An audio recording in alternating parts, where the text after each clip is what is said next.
Hello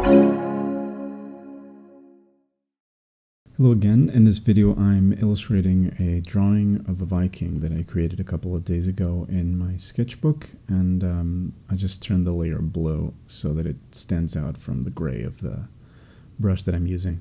So here's a very quick sketch of the face, and here's a little bit more detailed sketch of the face. And the reason I spend a bit more time is because the face is a bit more important. So I do the sketch. I don't do a sketch for any other of the body parts that I'm going to do after, but for the face, I want to get an expression out. And it's very difficult to do that if you're just sort of slapping on paint on a shape. So in this case, I have the reference of the line work. And of course, you can make it like a goal to get rid of the line work, but I keep it for as long as I can. So this the two shades there on the face are just to kind of carve the initial shapes of where the light's coming from and where the highlights are going to be. I noticed that the shadow color was a little too desaturated, so I made it a bit more red and kind of used that red on the nose as well. And here I'm bringing in the highlights, but I'm placing them in a slightly different location, which makes some of the shadows feel out of place. And so I just decided to bring the highlights a little bit more to the right by shading the forehead a little bit more on the right side. There's a bit more of transitions to be made, especially exactly here where I'm painting, where it needs to be softened.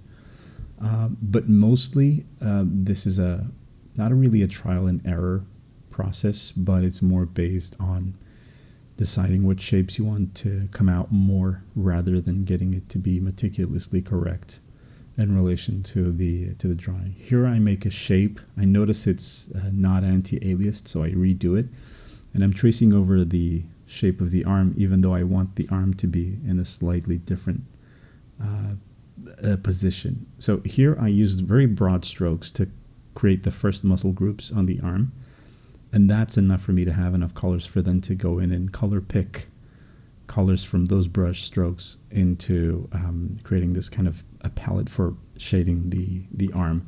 But as you do that, you lose the contrast that you started with. So for example, here I completely lost the bright highlights that I have on the head, which in a way are fine because you kind of want the head to be the focal point. Here I'm using Puppet Warp to reposition the hand where I want it to be. It's not that I don't want it to be on the pose that I have, but this is going to later be rigged and animated, which means that I want the hand to be halfway between completely stretched out and completely sort of bent closed. The one on the left, so his left arm on our right, I want it to be a little bit darker. So already I picked the dark skin shade, and I'm only adding sort of like soft highlights on some of the parts of the skin. It's very difficult to make skin with bright highlights because it makes it look like people are sweaty or you just came out of the pool. But if you don't have highlights, it's very difficult to convey some of the forms. So it's more an issue of carving with shadows rather than highlights. I just prefer to draw from dark to bright. I just got used to that while working in digital.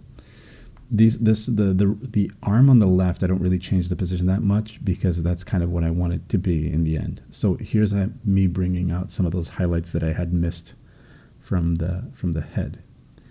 And as I go forward now, the elements of the rest of the body parts are, not as detailed, or I can make them not as detailed as I made the arms and face, because again, we're just playing here with the concept and with the idea that this is a character which has a facial expression and the elements they recognize. But as soon as you don't recognize the armor, I'm kind of free to do a little bit less detail and just let your imagination sort of fill in, even though I kind of put in detail. This is kind of based off of an armor of a friend of mine who does medieval recreations. And he has this really epic photo of him sitting in a throne with this armor, or kind of like this kind of pattern, and he had a shaved head and a long beard in that photo, so I kind of based it off of him there. He's also an illustrator, so I'm pretty sure you'll feel okay with me using him as reference. So for the leg, and this is what I've been using for all the body parts, which is I create a lasso selection around the outline, and then I flood fill that selection with a color, and I lock the transparency of that layer. That means I can't paint outside of that shape, which is great because it keeps me from ruining stuff that I have around, but also it guarantees that I keep a silhouette. Right here, I think the silhouette is wrong, not because of the silhouette itself, but because of how I painted it. And that's why I painted a little bit more boot over the fur.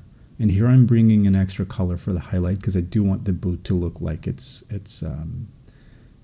leather. So here I'm using the puppet warp again to create the far leg because I don't want to go through the trouble of illustrating it again. And really, it's actually important that it doesn't look that different. If this is a character that's going to be running around, you know, in a game, I don't want it to have like completely different feet or legs. Here I'm trying to do like the pelvis and crotch bit because I know that the legs are not going to be the same object. They're going to have to be two separate objects for extreme rotations. And I'm kind of figuring out if I can have a shape there that will resemble the wrinkles on the legs. So I kind of like just fade stuff together, and it ends up being okay.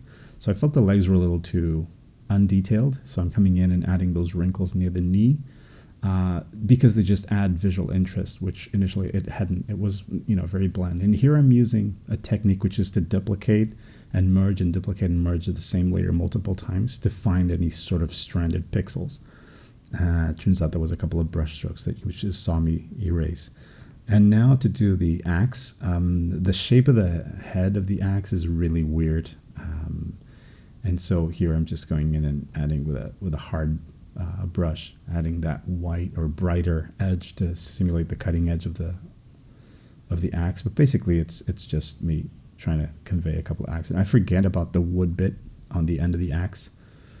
So I just go in and add in a different layer, put it underneath and blend it together. And here we go. This is the complete thing. And I hope you guys enjoy this. And I hope you learned something from it. And see you again soon. Take care.